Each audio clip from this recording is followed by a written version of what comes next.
ಸಖತ್ ಖಾರ ಬಣ್ಣ ಮತ್ತು ರುಚಿ ಆಚಿ ಚಿಲ್ಲಿ ಪೌಡರ್. ದೆಹಲಿಯಲ್ಲಿ ನಡೆದಂತಹ ಕಾರ್ ಬ್ಲಾಸ್ಟ್ ಪ್ರಕರಣಕ್ಕೆ ಸಂಬಂಧಪಟ್ಟಂತೆ ಇದೀಗ ತನಿಖೆ ಮಾತ್ರ ಚುರುಕೊಂಡಿದೆ. ಎನ್ಐಎ ಅಧಿಕಾರಿಗಳು ಇಂಚಿಂಚು ಶೋಧ ಮಾಡ್ತಿದ್ದಾರೆ. ಕೆಂಪುಕೋಟೆಯ ಸುತ್ತಮುತ್ತ ಇರುವಂತಹ ಎಲ್ಲ ಸಿಸಿಟಿವಿಗಳನ್ನು ಕೂಡ ಎನ್ಐಎ ಅಧಿಕಾರಿಗಳು ಪರಿಶೀಲನೆ ಮಾಡಿದ್ದಾರೆ. ಪ್ರೀ ಪ್ಲಾನ್ ಇಲ್ಲದೆ ಆತುರದಲ್ಲೇ ಕಾರ್ ಬ್ಲಾಸ್ಟ್ ಆಯಿತು. ಮೌಲ್ವಿ ಅರೆಸ್ಟ್ಗೆ ಆತುರದ ಸ್ಫೋಟ ಮಾಡಿದ್ರು ಎನ್ನುವಂತಹ ಡೀಟೇಲ್ಸ್ಗಳು ಬರ್ತಾ ಇದೆ. ಎನ್ಐಎ ಅಧಿಕಾರಿಗಳು ಈ ಪ್ರಕರಣವನ್ನ ಗಂಭೀರವಾಗಿ ತೆಗೆದುಕೊಂಡಿದ್ದಾರೆ. ಇಂಚಿಂಚು ಶೋಧ ಕಾರ್ಯವನ್ನು ಮಾಡ್ತಾ ಇದ್ದಾರೆ. ಕೆಂಪುಕೋಟೆಯ ಸುತ್ತಮುತ್ತ ಈ ಸಿಸಿಟಿವಿಗಳು ಏನಿರುತ್ತಲ್ಲ, ಆ ಸಿಸಿಟಿವಿಗಳ ಪರಿಶೀಲನೆ ಮಾಡ್ತಾ ಇದ್ದಾರೆ.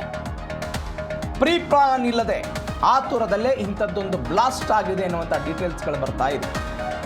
ಮೌಲ್ವಿ ಅರೆಸ್ಟ್ಗೆ ಆತುರದ ಸ್ಫೋಟ ಮಾಡಿದ್ರು ಅಂತಹ ಡೀಟೇಲ್ಸ್. ಎನ್ಐಎ ಅಧಿಕಾರಿಗಳು ಇದನ್ನ ಒಂದು ಪ್ರಕರಣವನ್ನು ದಾಖಲು ಮಾಡಿಕೊಂಡಿದ್ದಾರೆ. ನಾನು ಆವಾಗಲೇ ಹೇಳಿದೆ, ಆ ಪ್ರಕರಣದ ಜಾಡು ಹಿಡಿದು ಹರಿಯಾಣದಿಂದ ಹಿಡಿದು ದೆಹಲಿಯ ತನಕ ಆ ಕಾರು ಹೆಂಗೆ ಬಂತು, ಆ ಕಾರಿನ ಮಾಲೀಕರು ಯಾರು, ಕಾರು ಯಾರಿಗೆ ಹಸ್ತಾಂತರ ಆಯಿತು, ಯಾವ ಕಾರಣಕ್ಕಾಗಿ ಇಂಥದ್ದೊಂದು ಸ್ಫೋಟ ಆಯಿತು, ಸ್ನೇಹಿತರ ಬಂಧನದ ಭೀತಿಗೆ ಒಳಗಾಗಿ ವ್ಯಕ್ತಿಯೊಬ್ಬರು ಸ್ಫೋಟ ಮಾಡಿದ್ರು ಅಥವಾ ಇಂಟೆನ್ಷನಲಿ ಉದ್ದೇಶಪೂರ್ವಕವಾಗಿಯೇ ಕೆಂಪುಕೋಟೆಯ ಹತ್ತಿರವೇ, ಐತಿಹಾಸಿಕ ಕೆಂಪುಕೋಟೆಯ ಹತ್ತಿರವೇ ಇಂಥದ್ದೊಂದು ಸ್ಫೋಟಕ್ಕೆ ಒಂದು ಭಾರಿ ಪ್ರಮಾಣದ ಒಂದು ತಯಾರಿಗಳು ಕಳೆದ ಕೆಲವು ದಿನಗಳಿಂದ ಆಗಿತ್ತಾ ಎನ್ನುವಂತಹ ಪ್ರಶ್ನೆ ಇದೆ. ಈ ಪ್ರಶ್ನೆಗೆ ಉತ್ತರವನ್ನು ಕಂಡುಕೊಳ್ಳುವುದಕ್ಕೆ ಎನ್ಐಎ ಅಧಿಕಾರಿಗಳು ತನಿಖೆ ಮಾಡ್ತಿದ್ದಾರೆ. ದೆಹಲಿಯ ಕಾರ್ ಸ್ಫೋಟ ಪ್ರಕರಣಕ್ಕೆ ಮೇಜರ್ ಟ್ವಿಸ್ಟ್ ಸಿಕ್ಕಿದೆ. ಇದೀಗ 42 ಸ್ಯಾಂಪಲ್ಸ್ಗಳನ್ನು ಕಲೆ ಹಾಕಿದ್ದಾರೆ ಎನ್ಐಎ ತಂಡದವರು. 42 ಸ್ಯಾಂಪಲ್ಸ್ಗಳನ್ನು.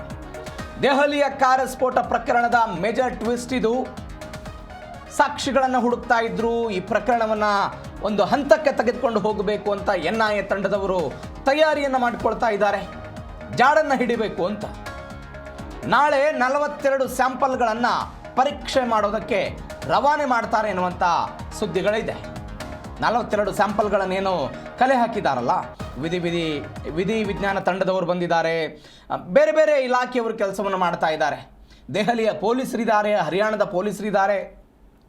ಎನ್ಐಎ ಇದನ್ನು ಪ್ರಕರಣವನ್ನು ದಾಖಲು ಮಾಡಿಕೊಂಡು ತನಿಖೆ ಮಾಡ್ತಾ ಇದೆ. ಆ ಕಾರು ಸಂಪೂರ್ಣವಾಗಿ ಸುಟ್ಟು ಭಸ್ಮ ಆಗಿತ್ತು, ದೇಹಗಳು ಛಿದ್ರ ಆಗಿತ್ತು, CCTVಗಳ ಪರಿಶೀಲನೆಗಳಾಗ್ತಾ ಇದೆ.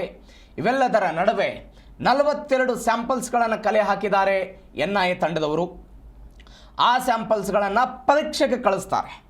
ಪರೀಕ್ಷಾದ ನಂತರ ಹೇಗಾಯಿತು, ಅದರಲ್ಲಿ ಏನಿತ್ತು ಅನ್ನೋದ್ರ ಬಗ್ಗೆ ಈಗಾಗಲೇ ಡೀಟೇಲ್ಸ್ ಬಂದಿದೆ. ಯಾವುದು ಸ್ಫೋಟ ಆಗಿದೆ ಅನ್ನೋದ್ರ ಬಗ್ಗೆ ಡೀಟೇಲ್ಸ್ ಕೂಡ ಬಂದಿದೆ. ಇವರಾಗಲೇ ಒಂದು ಸ್ಫೋಟಕವನ್ನು ಬಳಸಿಕೊಂಡು ಅಮೋನಿಯಂ ನೈಟ್ರೇಟನ್ನು ಬಳಸ್ಕೊಂಡಿದ್ದಾರೆ ಎನ್ನುವಂಥ ಸುದ್ದಿ ಇದೆ. ಅಮೋನಿಯಂ ನೈಟ್ರೇಟನ್ನು ಬಳಸಿಕೊಂಡು ಹುಂಡೈ i20 ಕಾರ್ನಲ್ಲಿ ಸ್ಫೋಟ ಮಾಡಿದ್ದಾರೆ ಅಂತ. ಇದರ ಬಗ್ಗೆ ಆಗಲೇ ಎನ್ಐಎ ಅವರು ಭಾರಿ ಕ್ಲಿಯರ್ ಆಗಿದ್ದಾರೆ, ಸ್ಪಷ್ಟವಾಗಿದ್ದಾರೆ. ಅದೇ ಕಾರಣಕ್ಕಾಗಿಯೇ ಉಗ್ರ ಕೃತ್ಯ ಅಥವಾ ಬಾಂಬ್ ಸ್ಫೋಟ ಎನ್ನುವಂತಹ FIR ಅನ್ನು ಕೂಡ ದಾಖಲು ಮಾಡಿಕೊಂಡಿದ್ದಾರೆ. एक नंबर गेट